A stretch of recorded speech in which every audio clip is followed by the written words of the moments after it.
have the honor of presenting Dr. Jason Adams, who is currently teaching at Williams College. Jason describes himself as a theorist working at the intersection of digital media, social movements, cultural studies, and political theory. He is, we found out about him here at Marlborough because of Juliana Stevens, who was doing some work on Occupy and came across his article, Occupy Time, which I highly recommend. Austin also read this article. And so we just did one of those blind emails. We think you're cool. Do you want to come to Marlborough and be an outside examiner? We've got a lot of students who are here who are very interested in the Occupy movement. And Jason wrote back and said, sure. I like it when it works that way. Get an outside examiner, get a lecturer. And tonight's lecture is entitled After Adbusters, Occupy Wall Street and the Digital Remediation of Subvertising? Subvertising. We've been talking a lot about how to pronounce things. Subvertising culture. So Jason's going to talk for about 25 minutes, and then we'll open up to a discussion, and it'd be great to get some people's ideas about what you experience at Occupy, what you're thinking about the Occupy movement, and to bring it into some of Jason's work. So thanks. Thank you, Jason. Okay, so it's already been pretty widely noticed, of course, that in the final months of 2011, Occupy Wall Street interrupted a pretty long hiatus following September 11th of movements confronting neoliberal capitalism and just neoliberal policies in general, if not necessarily capitalism. And given the spread of social media and Web 2.0 over the course of that decade, it seemed likely that Occupy Wall Street would probably become subject to some of the same nomenclature that we saw with the Arab Spring, for example, the 2009 Iranian uprising, the 2011 Egyptian uprising, and others that were referred to as Facebook revolutions or Twitter revolutions and things like that. But this didn't actually happen with Occupy Wall Street.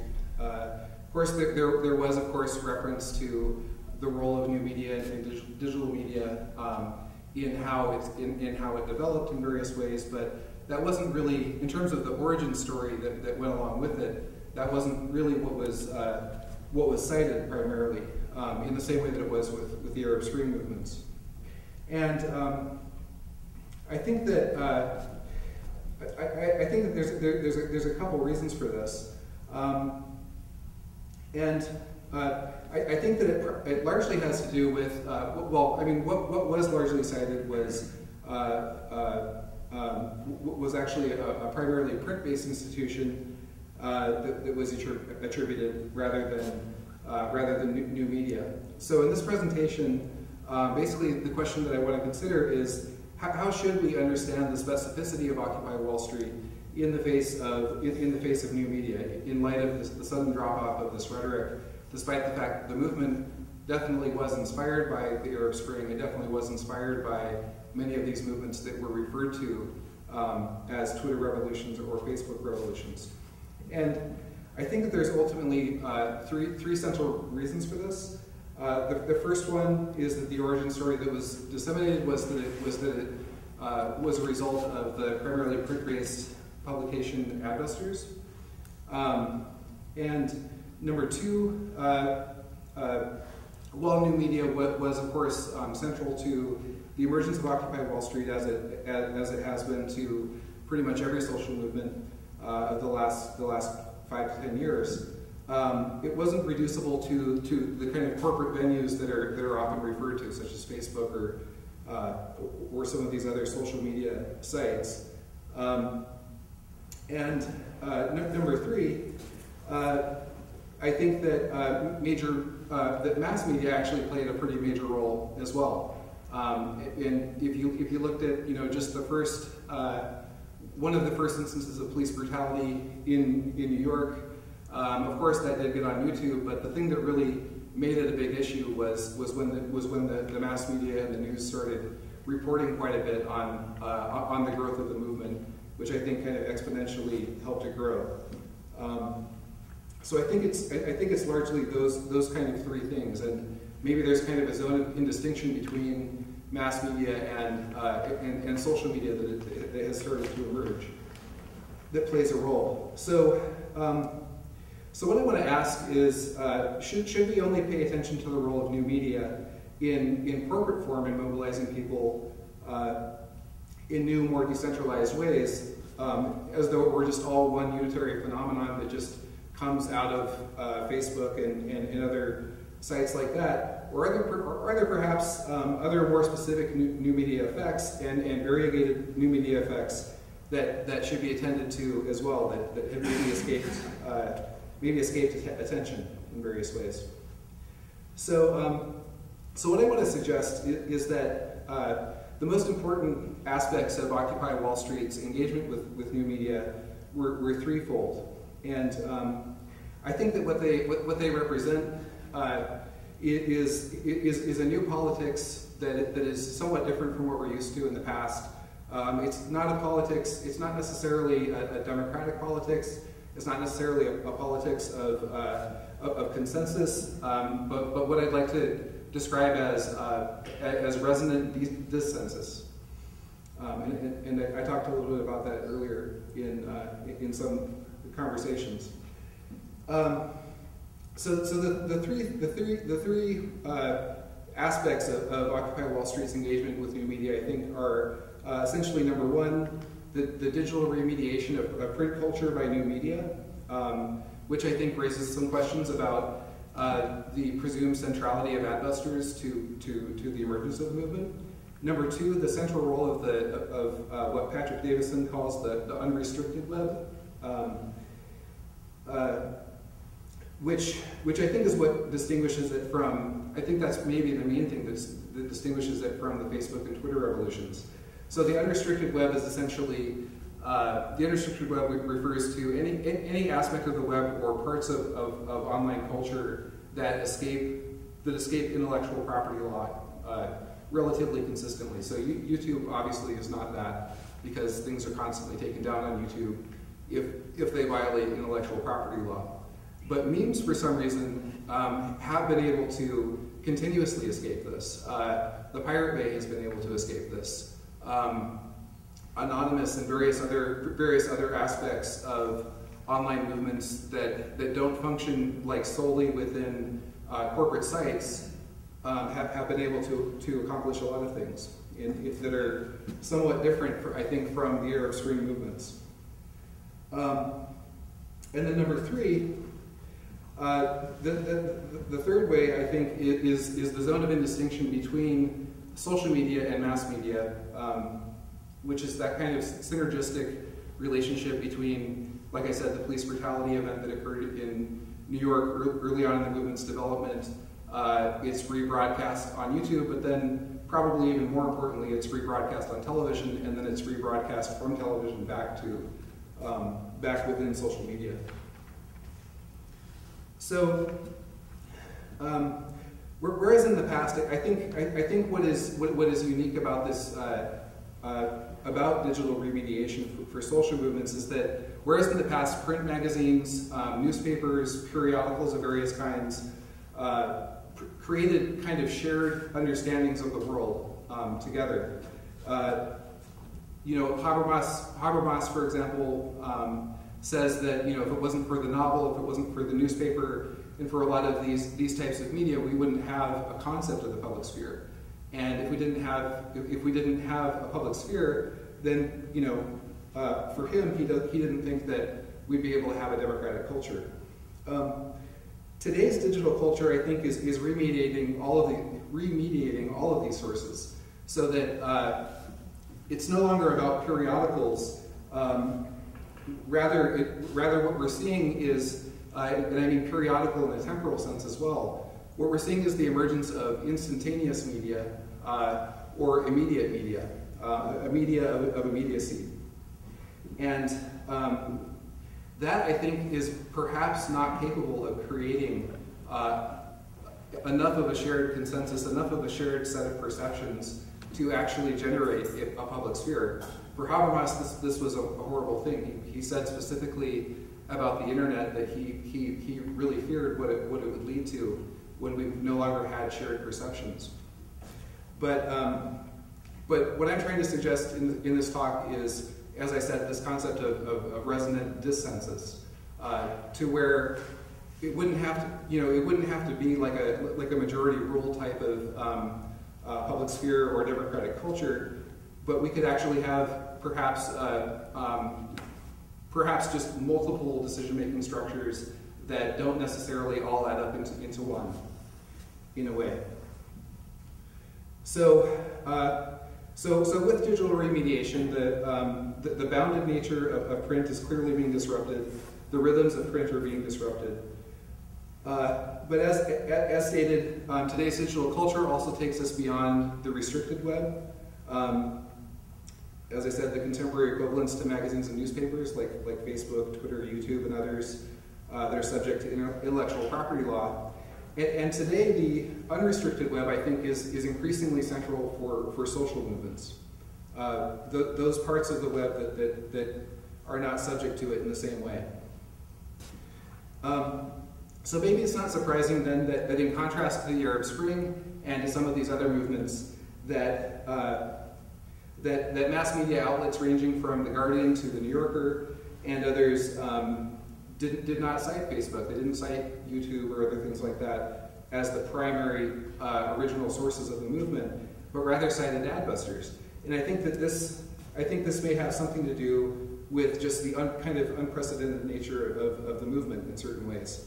But what I want to suggest is that whatever the reason is for this silence about the unrestricted web and its role in the development of the movement, is that it may actually be not Polly Lawson of Adbusters, who turns out to be the kind of central figure who got this movement going or who helped sustain it, but rather people more like the relatively unknown blogger James Alex, who kicked off the pepper spray cop meme actually towards the end of the kind of high point of Occupy Wall Street, who becomes kind of a more important model for the legacy of the movement. So I'll just give you a few reasons why, and then I'll summarize and we can have a discussion. But first I want to explain, I want to give you an example through my own encounter with each of them. So in summer 2002, I was just out of college, and September 11th had just happened not too long before, and I kind of wasn't happy with the direction of the country. I was choosing where to go to grad school, and I decided to go to Simon Fraser University in Vancouver, BC, just to be in a different country and kind of watch what would happen with post-September 11th culture.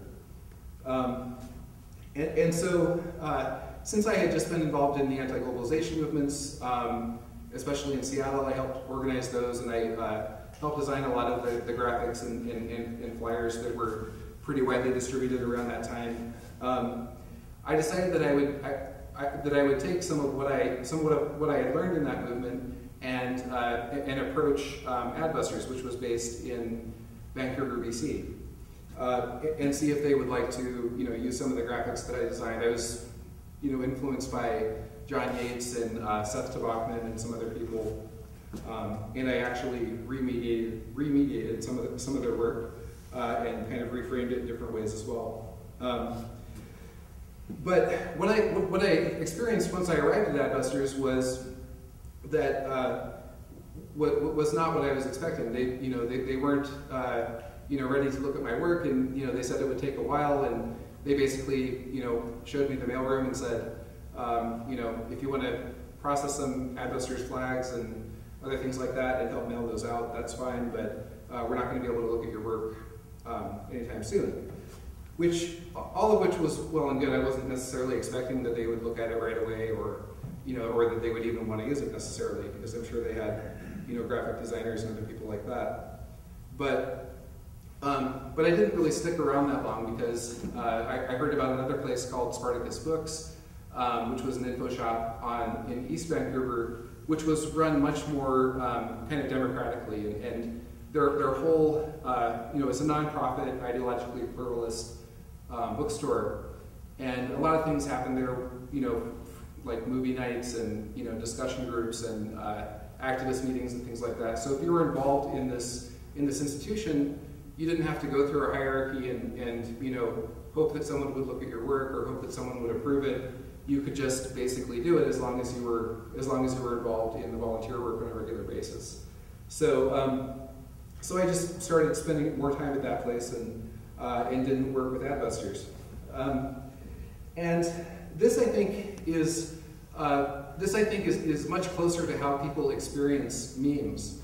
Memes such as pepper spray cop, because when you see a meme, if someone reposts it on Facebook or sends it to you by email or you just come across it on your own, it's not really that difficult to imagine yourself doing the same thing. It's just a couple. The main thing that really changes, of course, is just the caption, and perhaps you might alter the image a little bit if it's the pepper spray cop one. But it's not really that difficult, and it's something that's available to you. So the reason I think that this is important is that the digital meme culture from which pepper spray cop emerged also came from the unrestricted web, which as I'm arguing, was more central to the emergence of Occupy Wall Street, and especially the development of Occupy Wall Street, than the restricted web of Facebook and other social media sites. Patrick Davison argues about memes. He says that in the absence of intellectual property law and other requirements for attribution of sources and things like that, that memes tend to spread much more rapidly and ubiquitously than they do in the restricted web. And he says that this allows for more malleable forms of expression, more participatory forms of expression, and allows them to be transmitted to pretty vast audiences, depending on whether they actually go viral or not. This, I think, serves to increase the resonance of different movements depending on what we're talking about. I think the pepper spray cop meme especially was a really great example of something that spread quite widely.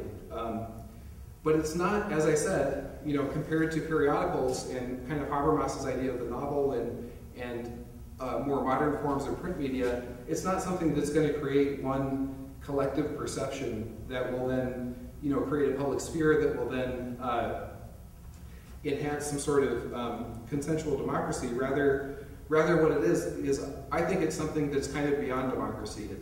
It's a decentered form of decision making and form of development that spreads in very different ways, and perhaps we don't have the language for it yet.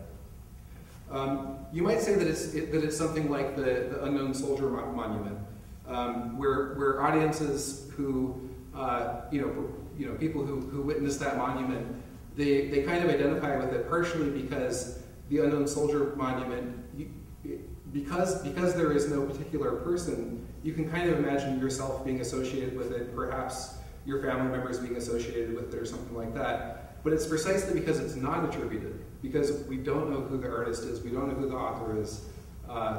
With memes, it's what I mean.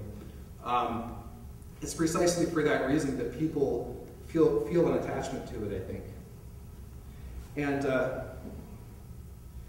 so in other words, despite the reality of the current order of social media, perhaps it's the InfoShop sensibility, that of the pepper spray cop, for example, and not that of more hierarchical institutions like Adbusters, that is the medium's most pressing potential.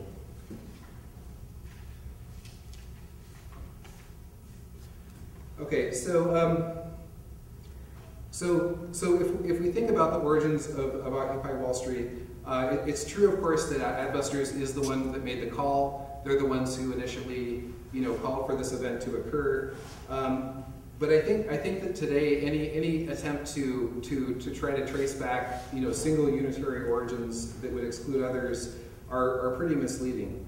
And that's not only because there were all these other events that occurred, like not only the Arab Spring, but also the WTO protests in 1999, the French events of May 1968, the California-Wisconsin occupations that happened a few years before, and which used the rhetoric of Occupy, by the way. All of these provided conditions of possibility for it, I think.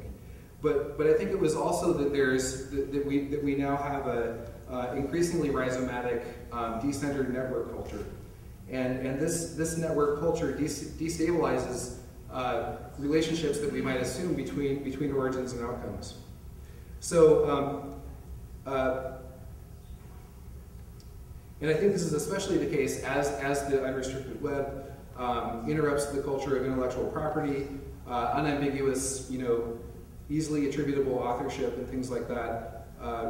That it becomes harder and harder to assign single unitary origins for movements or for many other things.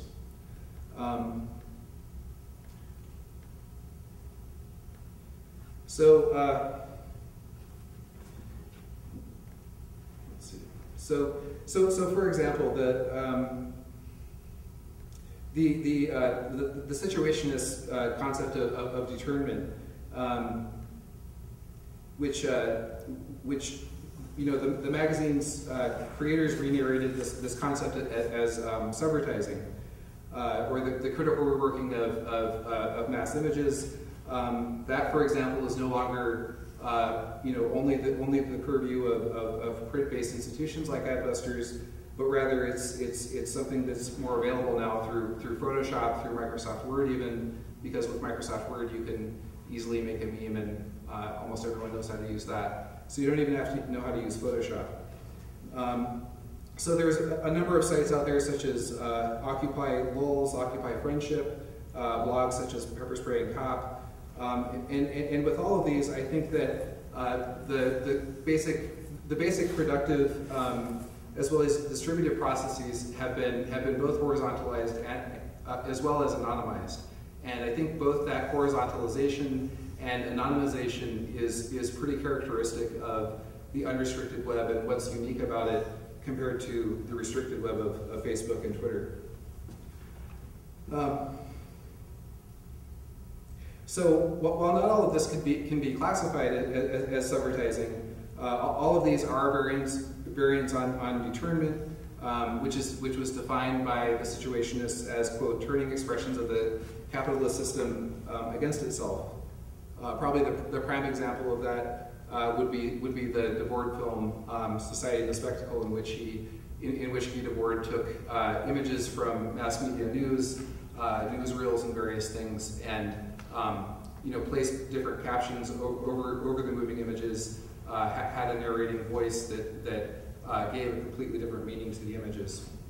And you could see that as perhaps a precursor to memes as we know them today. So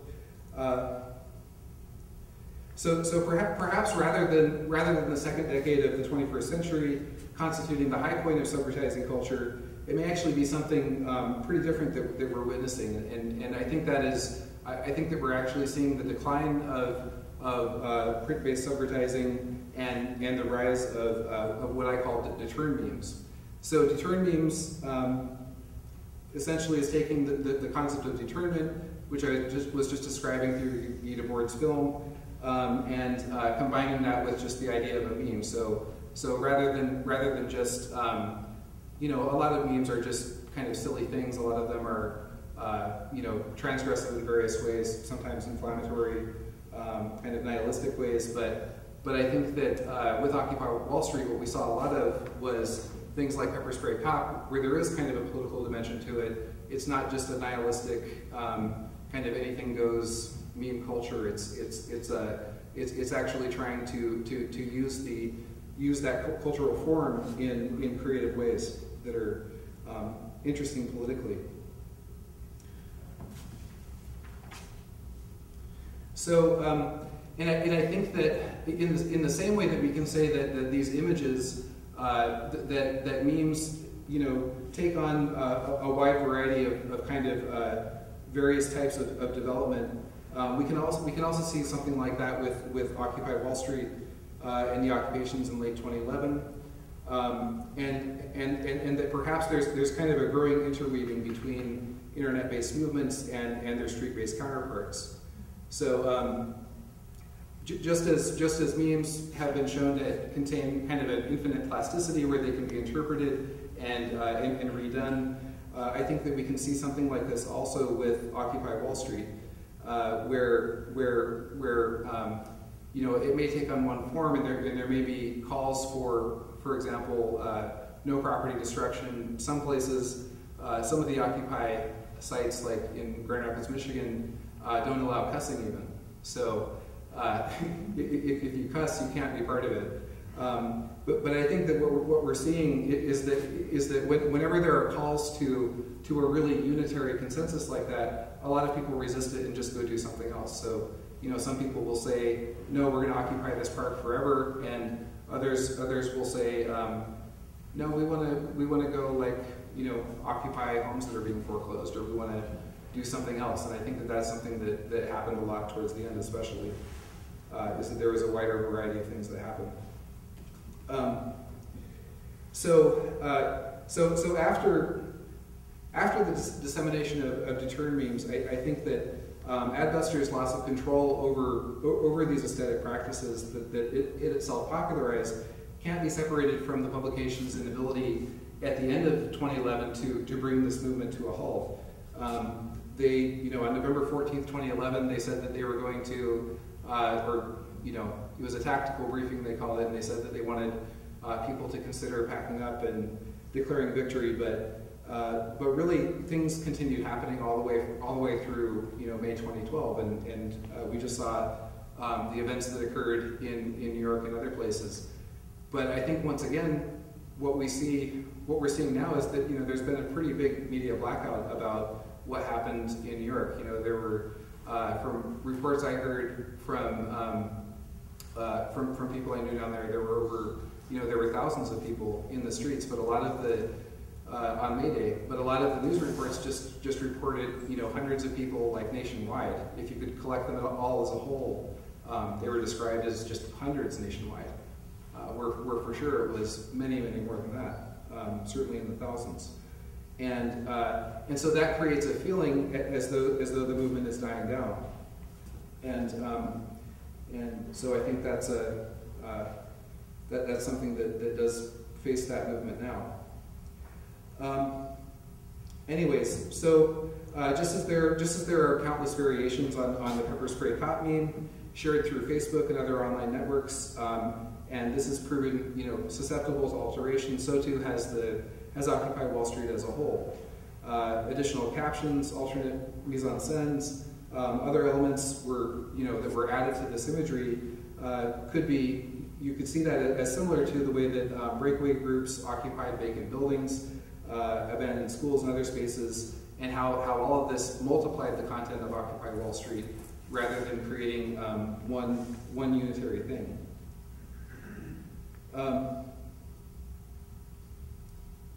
Okay, so I'm just going to skip down to. I wanted to talk a little bit about some of the ways that we could, if we want to rethink the meaning of subvertising or the value of subvertising and that type of alteration of images and kind of its political function. I wanted to think about some of the theoretical sources that we could think about for that. So for Kyle Lawson, one of the central figures for him, probably the central figure for him in this question is Guy Debord, and I think there are a number of ways that we could rethink Guy Debord's ideas and the situationist ideas of determinment. But there are two major texts that I think are especially good for this. And the first one is Giorgio Agamben's Difference to Repetition on the Poems of Guy Debord, and Jacques Rancière's The Emancipated Spectator. So obviously I'm not going to go through the entire content of both of those, but basically the difference between Agamben and Rancière. Agamben was writing, was most popular probably, you know, during the Bush years, when we had Guantanamo Bay, which we still have, of course, but it's not in the media in the same way that it once was, and you know, Abu Ghraib and other things like that.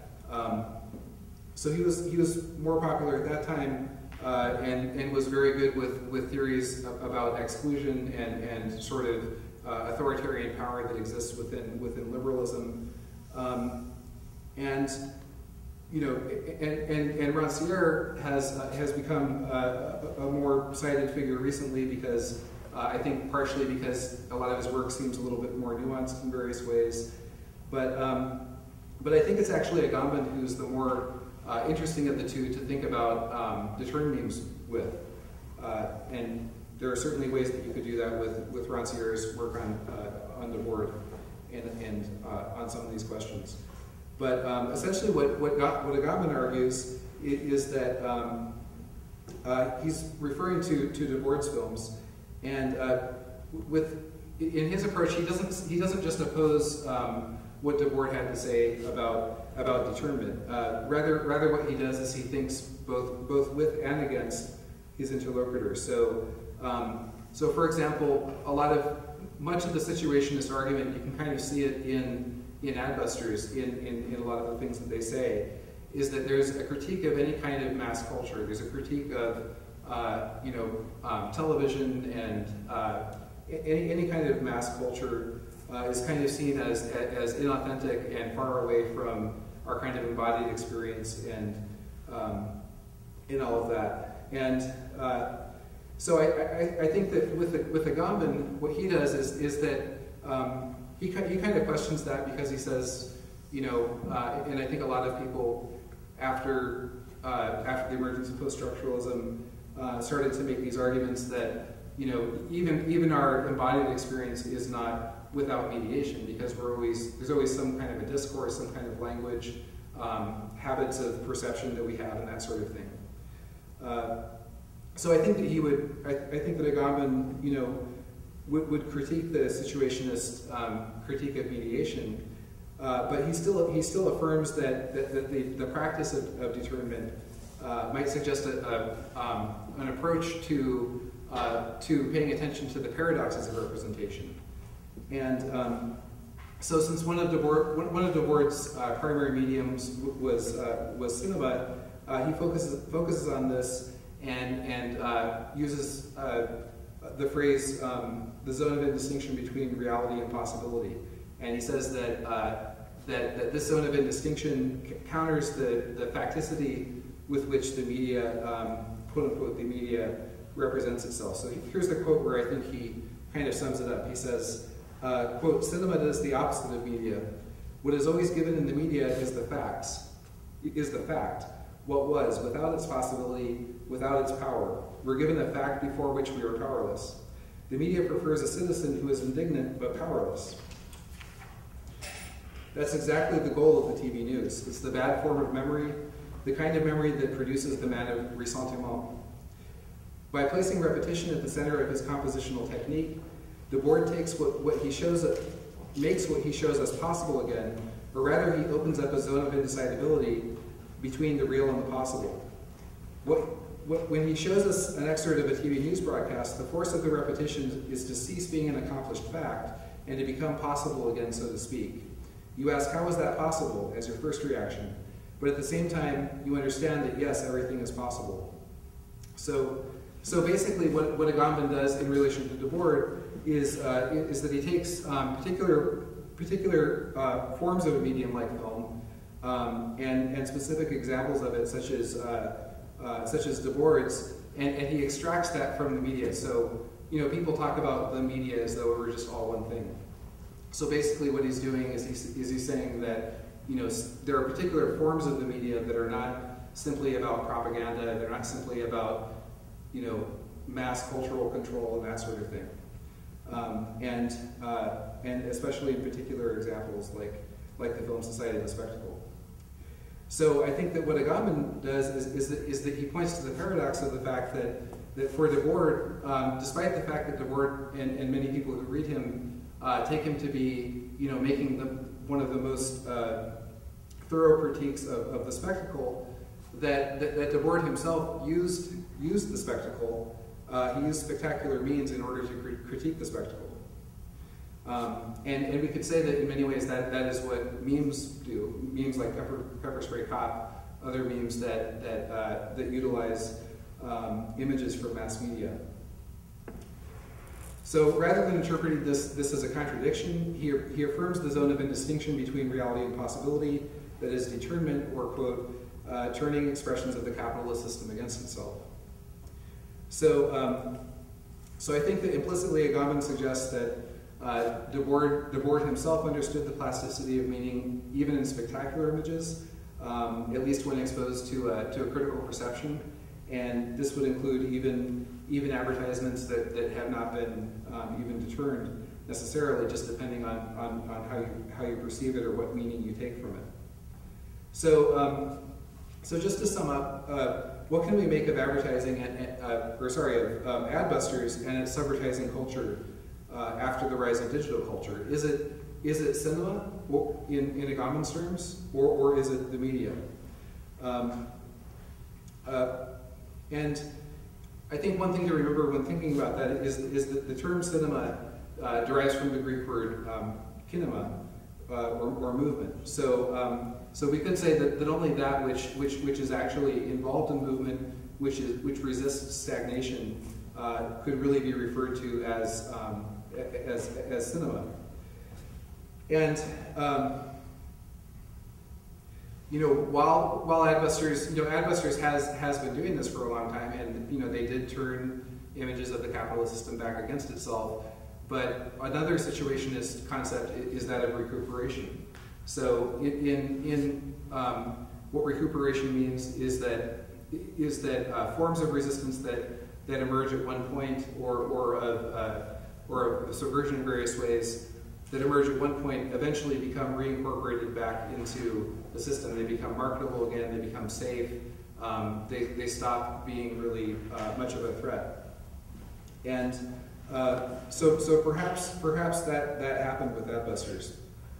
So what I think is different today compared to Adbusters' long-term subvertising project is that the new meanings that are created in this process are no longer restricted simply to print. It's no longer restricted only to one medium. And particularly within the unrestricted web, as I said, where it's not subjected to IP law in the same way that it would be on YouTube or things like that, these meanings have become plasticized, and there's a possibility now for continuous alteration. And politically, I think what that means is the emergence of a politics of, and like I said, I think we can see in Occupy Wall Street, of rather than democratic consensus or a public sphere, of a resonant dissensus, one that is, maybe post-democratic, or Gary Hall uses the term hyper-democracy, so perhaps we could say it's hyper-democratic in the sense, hyper meaning beyond democracy, but not necessarily undemocratic, but beyond our current concepts of what democratic means. So yeah, I think I'll end with that, and we can open the discussion.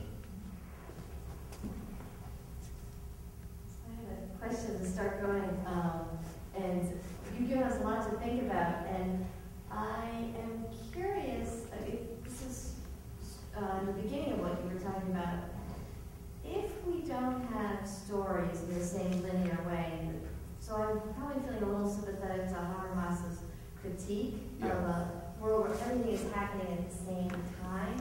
There is no novel, there is no periodical where we can sort of think about the progression of one state to another state and situate ourselves within that. Mm-hmm. And so I think, how do you understand switching to a world of possibilities that is not as linear, it's all happening at the same time?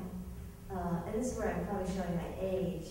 And not to be overwhelmed, but to be able to find those possibilities, even though it's not linear. Well, I don't know if that makes sense. So this feels like we need to step out of Habermas's picture. Yeah. find something that may not look the same way as a public sphere or a democracy used to look, but something that is politically, in the sense, allows for more greater participation and more human flourishing. Right. Well, I think the main difference that it means today is that, I mean, with the public sphere or concept of democracy, I think generally the assumption, like for Habermas, his idea is that the role of the public sphere is to create a unified public opinion that would be powerful enough to counter that of the state, and to counter not the opinion of the state, but to counter the existing policy of the state, and that may be in danger, or it may be that I was talking earlier about how the Autonomen influenced the electoral landscape in Germany. I think it may be something a little bit more like that, where in the 80s you had this very kind of radical militant movement of anti-fascist demonstrators who they protested the World Bank, but very often they were spending their time battling Nazi skinheads in Germany, and this, some people have argued, George Kasifigas has argued in one of his books that the effect of this large-scale militant movement that was very public and that was constantly in the media at that time, that it shifted the center. It shifted what was considered to be the center much further to the left than it had been before. And he argues, and I think he backs it up with some empirical claims, but he argues that the German Green Party, won electoral victories largely because there was this large Autonomen movement, there was this large squatting movement, and other movements that were definitely far to the left of the Greens. So it may be that what we have to do, not that I'm saying that this is what we should do, but it may be that what is going to happen is that Habermas may have been right. It may not be possible in the current media environment as it's emerging for there really to be a true collective perception of things, or a true collective public opinion about things that actually is that. And we may be entering just a much more fragmented world, but I think that fragmentation doesn't necessarily mean that it's going to be just total revolution or total dictatorship or something like that. I think that movements that break away from kind of unified consensus building processes may still have a big effect on less militant movements, and on even on public policy or the way that elections turn out and things like that.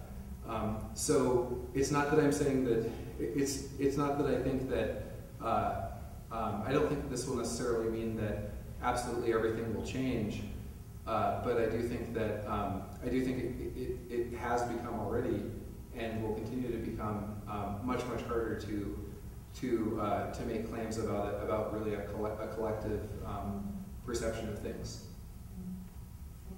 or at least one collective perception of things. Maybe there will be like several collective perceptions that are at odds with each other, but can still resonate in certain moments.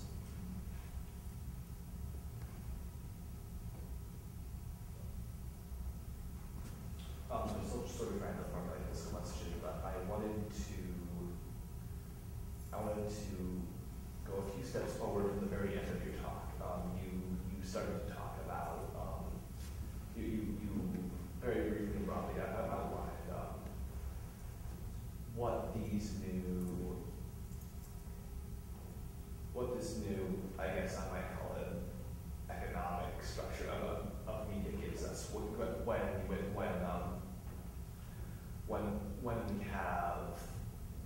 a political media with anonymous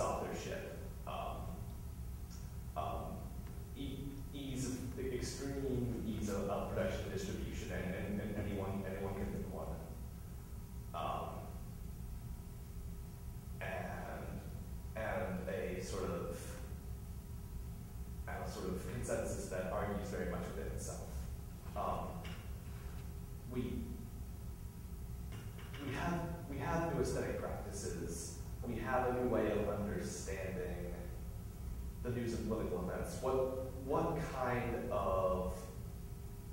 kind of political organization does that give us? What kind of political organizations to give us? I mean, I think we could just look at what we see with Occupy Wall Street. I mean, people have made claims, you know, for example, that there's like a unified line on tactics or something like that. In fact, me and my cousin argued about it at one point because she was very involved in Occupy Portland, and she felt very strongly that she felt very strongly that her version of Occupy Wall Street was the real Occupy Wall Street, basically, and which a lot of people have claimed that from various different perspectives, and they'll say Occupy Wall Street believes in absolutely no property destruction, doesn't believe in spray painting on walls, on even cussing or saying bad words or anything like that. And then other people will say, no, if you go back to when it started, the one of the first things that the New York origin of it claimed was that they consensus upon was diversity of tactics. So if that was one of the first decisions that was made, then the claim that there's just one version of it is kind of inaccurate. But I think that so anyway, I don't think that we're I think that the early version that I was just describing, where there was a decision to embrace diversity of tactics, for instance, I think that is, to me, that's more of an attempt to understand the world that we're living in now, which I think is pretty fragmented, and it's very difficult to come to one kind of collective, like truly collective agreement, because I think what tends to happen is that people are still thinking in a kind of earlier model of democracy, in which we really could all agree on something. But what actually happens is that all the people who agree that they can agree, they agree. But then there's always large segments that actually don't agree, and then there's a conflict when something happens, like spray painting during a demonstration or various other events like that. So I think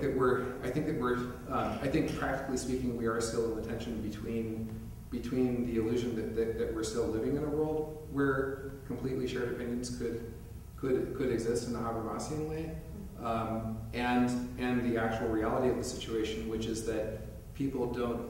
I mean, arguably, you could say that it's always been this way, but I think it's especially this way now when we don't have like I said, we don't have like a periodical-based culture in the same way that we once did. People just talk to each other about ideas and create little online enclaves, I think, very often. Or if you go to like definitions on Wikipedia, they're very, very idiosyncratic. So it's completely different from the world that we were in before, I think, in many ways. It's a much more idiosyncratic and fragmented kind of politics. But I think the politics we have now is at least in the tension between what we perceive to be the case and what the case may actually be.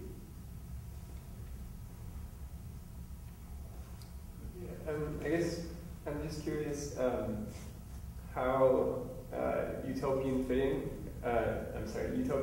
would fit into this project. You're talking about sort of this moment where Occupy agreed that it would disagree. Like, it would agree that everyone would do different things, but at the same time they're agreeing on this as like kind of an ultimatum that everyone is allowed to do different things. So I'm curious how else Occupy has sort of used utopian thinking itself, or subverted utopian thinking itself, and what that's looked like.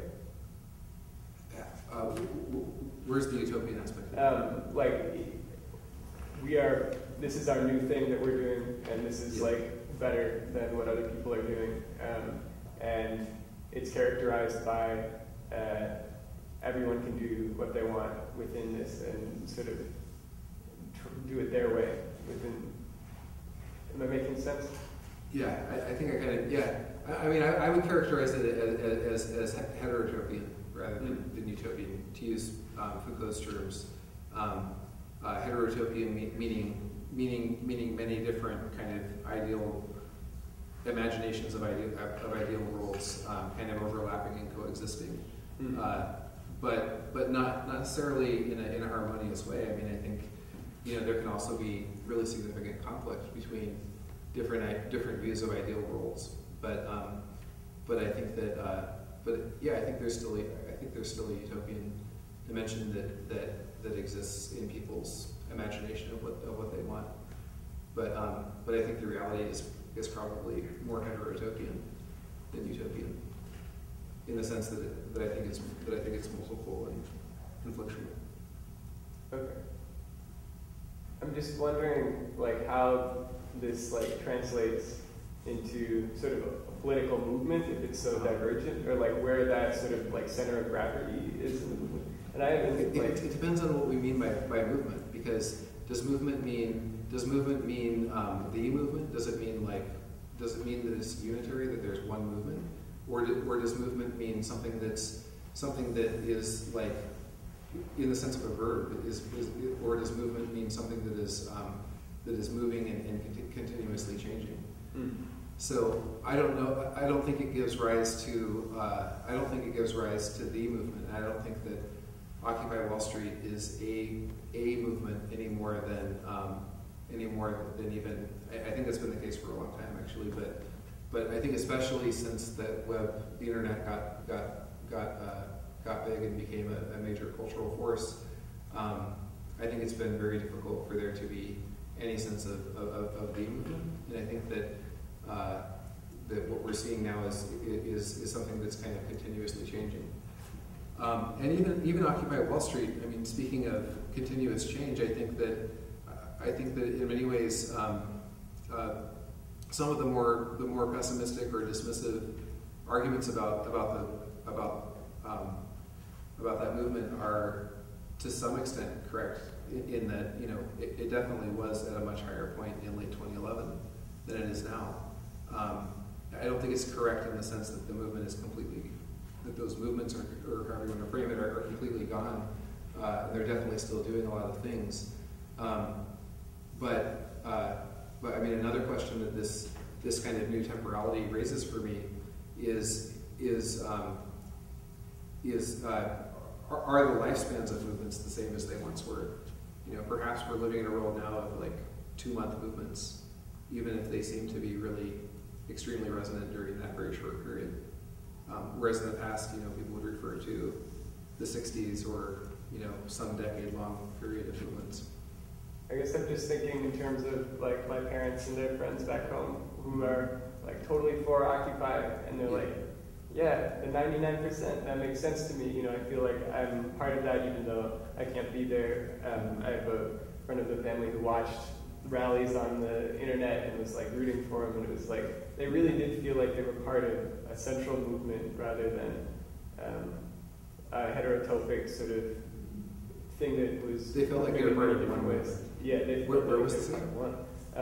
Minneapolis, St. Paul area, and I think part of that was them coming from an older time, from the 70s, and maybe being part of protests that way. But I guess it just seems like this sort of utopian, not heterotopian thinking still plays into Occupy, and I guess that's sort of how I was trying to ask that. Yeah, no, I think it does still play into Occupy, but I just think that it's not very accurate, because I think it still plays into a lot of people's self-perceptions, even people who were heavily involved in the movement. The movement. We don't even have the language to talk about it, really. I mean, even I think of it as heterotopian, but I still say the movement. But yeah, I think that the way that occurs is that people do still think about it as one thing, but we keep seeing evidence that it's most definitely not one thing, over and over and over. And I think perhaps if we would just accept that it is many things, maybe that would be exactly what would allow it to have a certain resonance and hanging together on a higher level than just like actually explicitly saying that it's one thing, you know. Right. Well, I guess just your final comment sort of addressed what I was thinking about, hanging together on a higher level, because despite your view of this heterotopic equality of the movement, I think that there are broad consensus on a lot of things. I mean, nobody, whether they're in Portland or in New York, and they might disagree about cussing or vandalism, they're not going to be in favor of tax breaks to millionaires. No. It seems that there are like larger concerns and values that do unite all the people who are actually active and then the people who are sitting at home going, and so But most of those. Oh, sorry, go ahead. No, I just wonder. I mean, if it has to be either or, if we have to, say it's not a movement, it's many movement, but that it's possible to think of the phenomenon, simultaneously. Yeah, for sure. But I think most of the things that are broadly agreed upon are, I mean, there's also the other major distinction, of course, is between people who say they want, revolution now or something like that, versus people who are open to reform. I think there's maybe even like three major camps.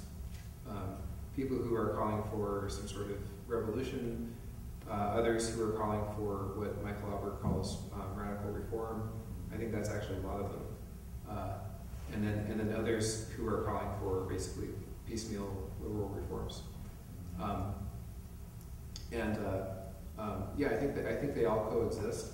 But I think that the only things that really everybody can agree on are the piecemeal liberal reforms, because a lot of the I think that a lot of, like, even people who say that they believe in total revolution or whatever probably would not complain if we did away with tax breaks for the rich, and so I think that is true, that there is definitely overlap and consensus, perhaps we want to use that term on some basic things, but I think most of those basic things are kind of the least kind of fundamentally transformative things. But is it just briefly those differences that you just pinpointed? Those groups, they all lay claim to that word occupy. They all identify themselves as using the same word, right? They all consider themselves part of. So if they're using the same word, then there is some sense in which there's. There's definitely. Can we jump in on this a little bit? Yeah. Just because it seems like the key term that I was excited about what you're talking about is the memes and the new asceticism. And I'm almost tempted, this is a friendly suggestion, you can totally ignore me, but I almost feel like the culture jamming doesn't help the argument, because it so easily turns to nihilism or anybody can do anything. Mm-hmm. But if it is, and I think you're right on in the sense that it's all happening all at once and that we can't make judgments through linear stories that let us see where this might lead, that the meme, whether it's the pepper spraying cop, or I'm thinking about after Katrina, where we would see those signs everywhere on buildings, and to think about a building in a very different way, even if we weren't in the lower ninth, those symbols that they put on the buildings that describe if somebody was upstairs in the attic or whatever. So we would see those signs around and sort of felt like disaster could happen at any time and wake up. Mm-hmm. It was a mimetic, it was a reminder. Yeah. And so the Occupy, just that word, or hashtag Occupy, is a reminder, even if we're doing our little business and we think that we have a regular life, no, we now wake up to the fact that we're living in very precarious times, whether it's environmental crisis or labor distress or whatever. So, I mean, that's where I felt like what you were playing with in terms of memes could be another way of understanding the politics of recognition. Mm-hmm. Yes, different tactics. Mm-hmm. And the last little point I want to make is Drew Tanami had his orals yesterday, and he was in Hiroshima last March when the tsunami happened. And there was this nascent anti-nuclear movement that was needing to get attention because it's oftentimes underground because Japan is so reliant on nuclear energy. It's true here, no, but maybe somebody can help me with this. So at a certain point, they decided that instead of calling this an anti-nuclear rally in Japan, they call it Occupy. And at that moment, they got international attention, and then they made their anti-nuclear case, and it could fit within a larger politics that was highly suspicious of centralized power, like a nuclear power plant. So what you're saying is that there is some kind of hanging together that is not just I agree with that, but I think that it's I guess it's the question of are we talking about something that really is one, or are we talking about the resonance of or are we talking about resonance? So like William Connolly's Assembling the Left, he talks about it's a really short article that I like a lot, where he's talking about different ways that people have thought about the left and how it can kind of coalesce in various ways. So he says that that a lot of the main struggles within the left have been between those who say that everything is all about class, and other people say it's all about gender, or it's all about race, or it's all about one thing, and that's what power really boils down to, is this one thing. And I think that what he argues that I find really compelling is the idea that it's not even really intersectionality. I don't think that he's arguing, although I think he would agree with that. But I think that what he says is that each of those things set, like, advancement in any one of those areas sets conditions of possibility for advancement in other areas.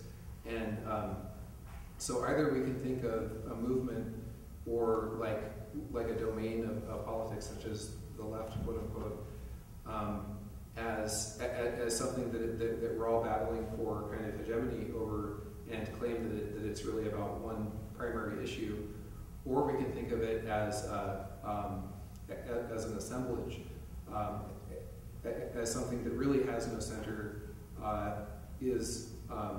and really is just about the resonance of these various things in particular situations, in particular ways. So I think that's what I was trying to get at, is kind of the difference between what you could call a hegemonic model versus a resonant model. But yeah, there is definitely a commonality. I don't disagree with that at all.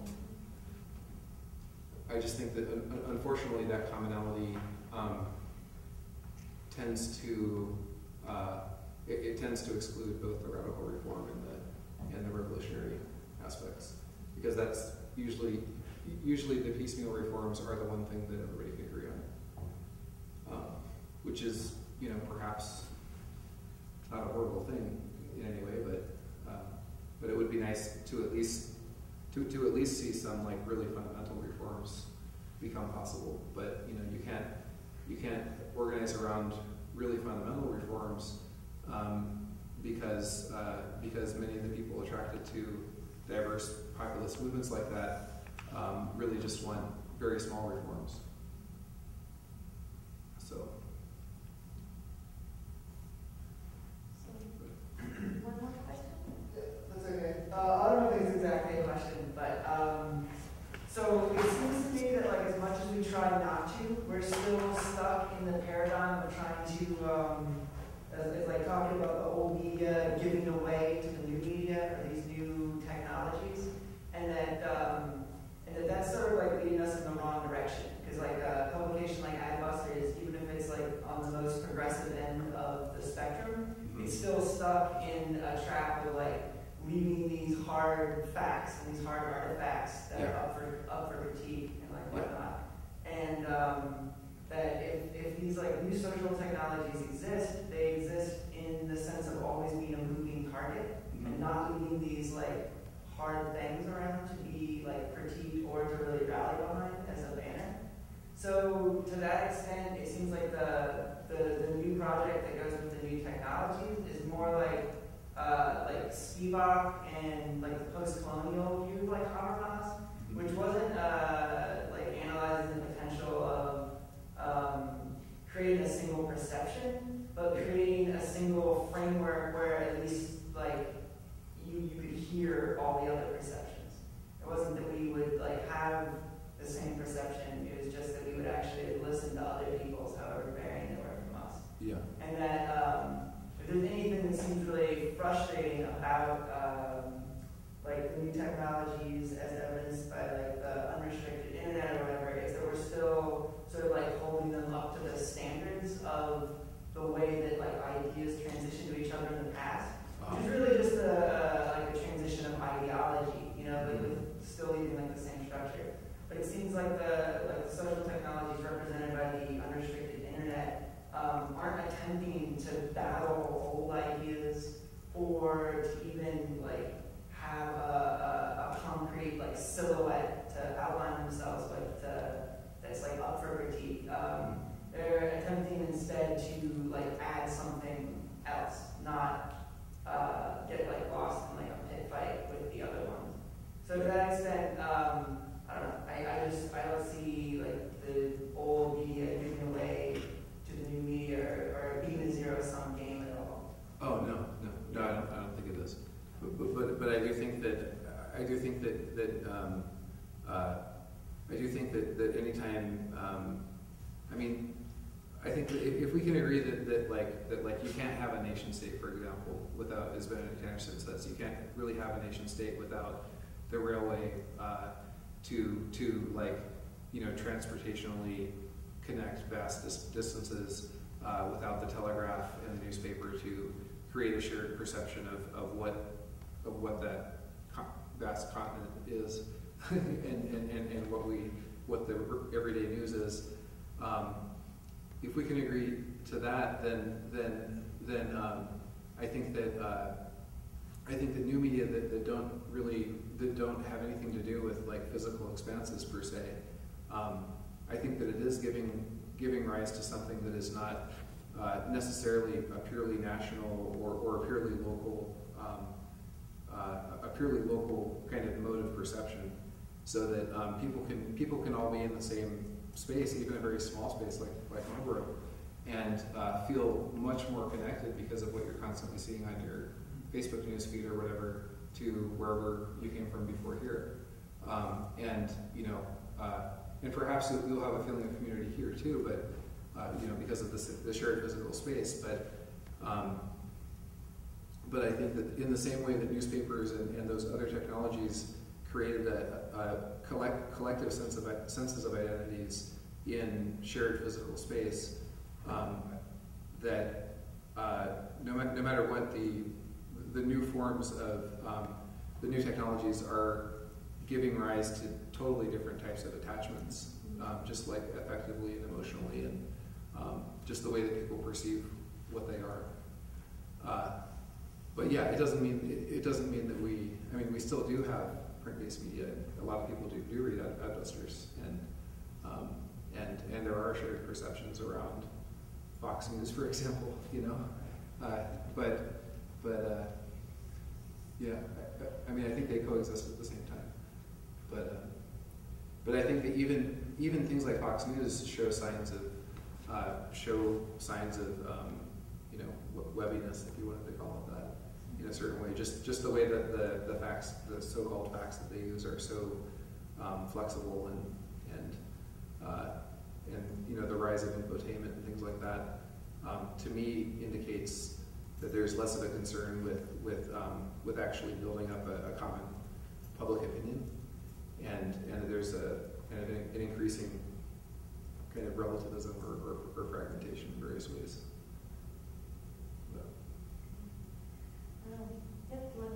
Sorry, can I ask one more question? Do you think at all the natural tendency of people, like say we're interested in the Occupy movement, or like the more like favored like social technologies that we're talking about, do you think the natural tendency to agree on things like piecemeal liberal reform is actually damaging to the much like greater task of creating this like creating a reciprocity of communication and whatnot? Yeah, I think it can be. I think that, I mean, if you think of, it seems to me that you know, when the movement, when Occupy Wall Street was really at its height in like November or whatever, that was when it was getting a whole lot of mass media attention, and like every move that was made by anyone connected to that movement seemed to be reported.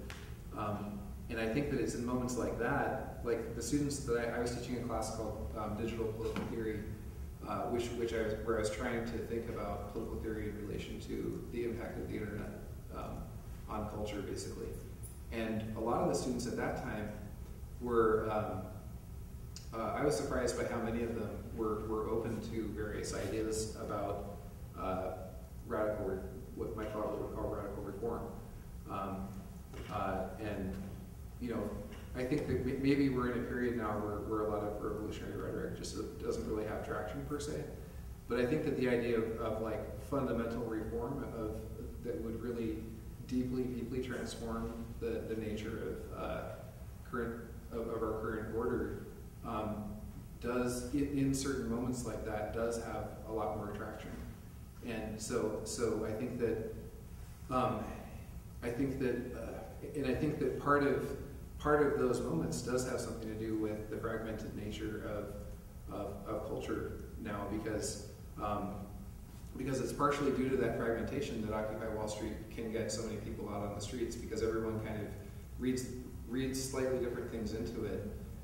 Even the Zapatistas, you know, which emerged, you know, one of their slogans was something like, you know, a world in which many worlds fit, but they also had another one that was like, I forget what it was, but it was something like, this isn't quite accurate, but it was something like all things to all people, or something like that, where they were really emphasizing that people kind of had the right to interpret it and to do it in their own way, and that sort of thing. And that was right when the internet was starting to become popularized. I'm not saying that there's a connection, but yeah, I think that there is something about kind of post-early 90s movements that at least at certain flashpoints greatly enhances the possibilities for radical reform. And I do think that there are problems with seeking the things that we can all agree on, because I think that does tend to exclude radical reform, let alone revolution or whatever.